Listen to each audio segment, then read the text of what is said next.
Are मतलब react. React का मतलब क्या हुआ, आग लगी है तो बुजुर्गों को, बच्चों को, हैंडीकैप को, इन सबको पहले वहां से निकालना।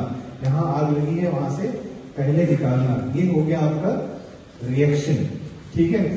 ए का मतलब हुआ अलार्म। अलार्म मतलब अगर आपके घर में, आपके कॉरिडोर में कहीं फायर अलार्म पैनल लगा हुआ है तो उसको नीचे एक एमसीबी लगा होता है, उसको किसी भी छोटे चीज से तोड़ सकते हो आप। उसको तोड़ोगे फटाफट फायर अलार्म बजने लग जाएगा, यानी कि आपके गार्ड को, आपके सिक्योरिटी गार्ड को, सबको पता चल जाएगा कि ये फलानी बिल्डिंग है, इसमें फलाना फ्लोर है जिसमें आग लगी है। वो नहीं है, वो नहीं है, वो नहीं है, ऊपर वाले फ्लोर पे है। आपके नीचे यहाँ ग्राउंड फ्लोर पे फायर अलार्म पैनल मैंने नहीं देखा है, इसलिए मैं अभी चेक कर लूंगा, शायद नहीं है लगा हुआ। खैर, उसके बाद आर, ये समझ में आ गया। सी मतलब होता है कन्फाइन। कन्फाइन का मतलब क्या होता है, जहां भी आग लगी है उसको ढकना, वो आग एक जगह से दूसरी जगह ट्रांसफर ना हो, उसको कन्फाइन करना, उसको ढकना। क्लियर है, सी का मतलब क्लियर है। उसके बाद लास्ट होता है ई का मतलब होता है एक्सटिंग्विश, यानी कि आपके पास फायर एक्सटिंग्विशर है, आपके पास ड्रम सेट है, आपके पास पोस्ट फायर, 3 स्टेज है आपके पास फायर को बुझाने के लिए, आग को बुझाने के लिए 3 स्टेज है। सबसे पहला फर्स्ट लाइन ऑफ डिफेंस जो है वो आपका फायर एक्सटिंग्विशर है, यानी फायर एक्सटिंग्विशर उठाइए और उससे आग बुझाइए। तो रेस का मतलब समझ में आ गया। क्वेश्चन आंसर हम बाद में करेंगे, लास्ट में जब मैं खत्म कर लूंगा तब करेंगे। अब एक और फेवरेट वर्ड होता है जो कोई ऐसा कह ही नहीं सकता कि मेरा फेवरेट नहीं है, वो है पास। कोई यहाँ पे खड़ा होकर बोल दे हाथ उठा के मैं फेल होना चाहता हूँ, कोई नहीं बोलेगा ना, चाहे बच्चा हो, बड़ा हो, कोई भी हो। पास, तो पास फेवरेट वर्ड है, उसको ध्यान रखना है। अब आपके पास जो फायर एक्सटिंग्विशर है उसके अंदर आपको ये फॉर्मूला याद रखना है। जब मैं फायर एक्सटिंग्विशर आपको चलाऊंगा, उसको ऑपरेट करना सिखाऊंगा, तब मैं बता दूंगा आपको, बट पास फॉर्मूला आपको याद रखना है कि फायर एक्सटिंग्विशर में एक पिन होता है, एक यहाँ पे मैं आपको दिखा देता हूँ, एक सेकेंड। यहाँ पे देखेंगे आप, अभी मैं चलाऊंगा नहीं, जस्ट आपको दिखा रहा हूँ। और क्या क्या फायर एक्सटिंग्विशर होता है, किस टाइप के होते हैं, क्या यूजेस होता है, वो सब मैं एक एक करके बताता रहूंगा। यहाँ पे एक ना एक पिन होता है, यहाँ पे लगा हुआ, ये देख रहे हैं ना, ये देखिए एक पिन होता है। पी मतलब होता है पुल, पिन को खींचना, बाहर निकालना। उसके बाद होता है ए, PASS, पास का स्पेलिंग यही होता है ना। ए मतलब होता है एम, किसको एम करेंगे, जहां आग लगी है उसको। उसमें हमारी मछली का आंख हमारा क्या होगा, अर्जुन को बोला कि मछली का आंख को भेजना, तो यहाँ हमारा मछली का आंख क्या होगा, the base of the fire. आग जहां भी लगती है वो बेस से शुरू होती है। कभी देखा, अब लकड़ी नीचे हमने रख दी और आग ऊपर से लग रही है, आग नीचे से लगती है ना। तो बेस ऑफ द फायर जो है वो हमारा एम है, वो हमारे लिए मछली की आंख है। ठीक है। उसके बाद होता है एस का मतलब स्क्वीज।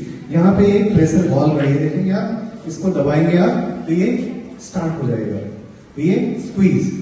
और एक है स्विंग, यानी जहां आग लगी है उसके चारों तरफ इस होज पाइप को घुमाना है, ऐसे घूमना है। तो मतलब जैसे झाड़ू लगाने को स्विंग बोलते हैं, वैसे समझो ये स्विंग है। अगर हमने ये पास के फॉर्मूला को अच्छे से समझ लिया, P for pull, A for aim, S for speed और S फॉर स्विंग, तो हमें आग बुझाना आ गया। आप ये मान के चलिए कि आग हमेशा लापरवाही से लगती है। जब आग लगती है तो या तो आपको नॉलेज नहीं है कि उसको कैसे एक्सटिंग्विश करना है, कैसे बुझाना है, या बहुत घबरा जाते हैं।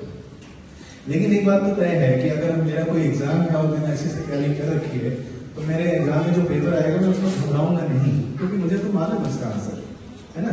तो आज जो हम लोग एजुकेशन ले रहे हैं, जो कुछ समझ रहे हैं, इसको अगर हमने अच्छी तरह से समझ लिया तो इतना तय है कि मुझे अभी फायर एक्सटिंग्विशर चलाने आ रहा है और कहीं पे कोई आग लगी है मेरे आसपास, तो मैं इसको बुझा लूंगा, है ना।